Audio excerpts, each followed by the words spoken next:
Okay, this is a differential op amp problem, and you can see I already have drawn the circuit, and I have listed my givens and finds. So the way I want to start is I want to start with the V2 here. So I want to start with V2, and I want to calculate my current.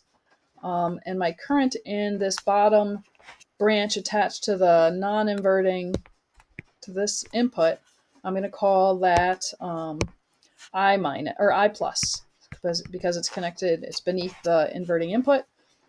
So I want to find that current.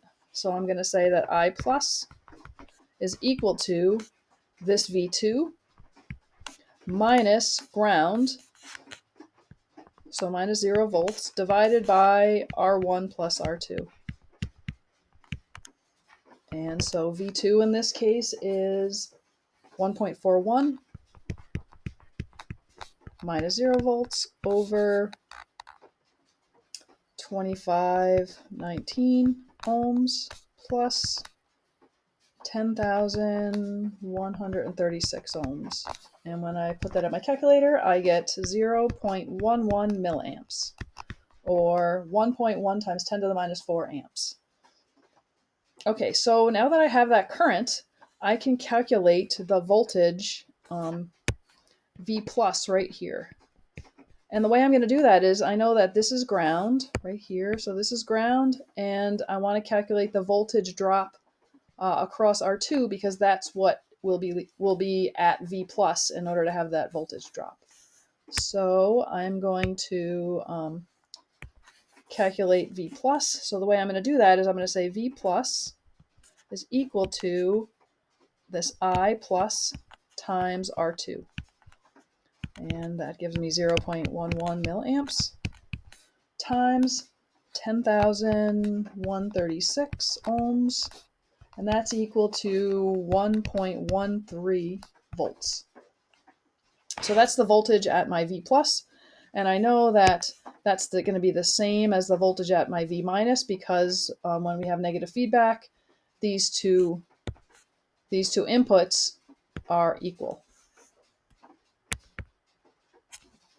Okay, so if I know that that is my V minus, so I'm going to say V minus. Oops. So V minus is equal to V plus.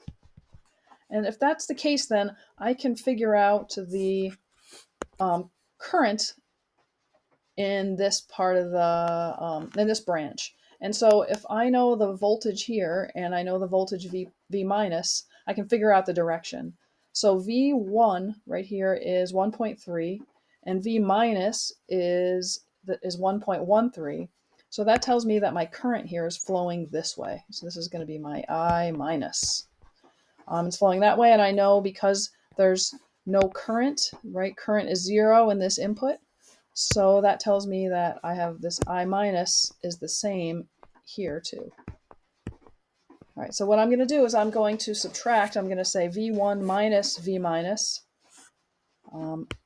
So I want to know what I minus is, and that's going to be V1 minus V minus. That's the voltage drop across that R1 divided by R1. And so that's going to be 1.3 volts minus 1.13 volts divided by R1.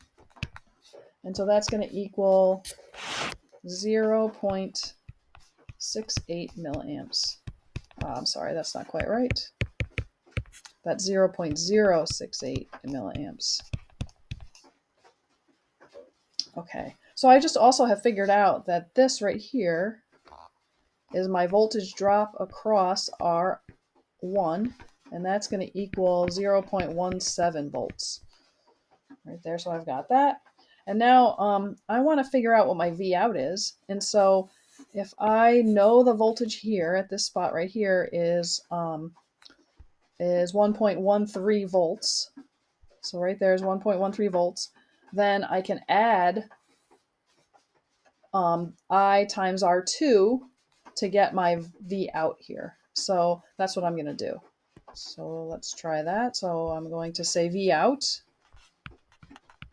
is equal to V minus plus I times I minus times R2. So I'm going to have 1.13 volts plus 0.068 milliamps times R2, which is times 10,136. And when I work that out, I get 0.44 volts. So that's my V out. V out is equal to 0.44 volts. Box that.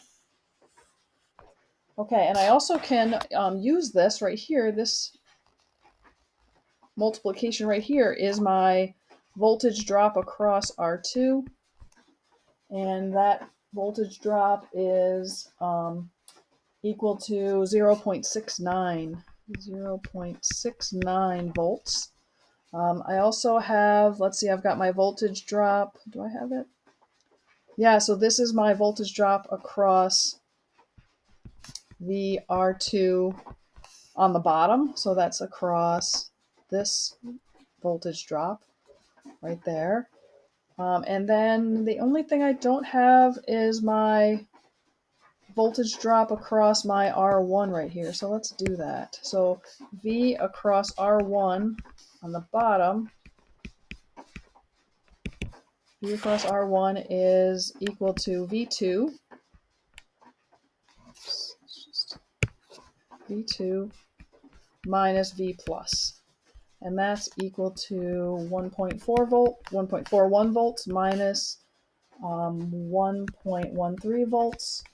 And so VR1 on the bottom then is equal to, so the voltage drop across R1 on the bottom is equal to 0.28 volts.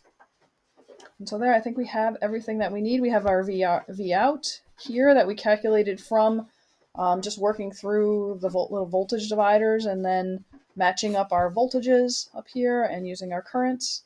But we can also do a quick check. So let's check with our formula. So this is a check.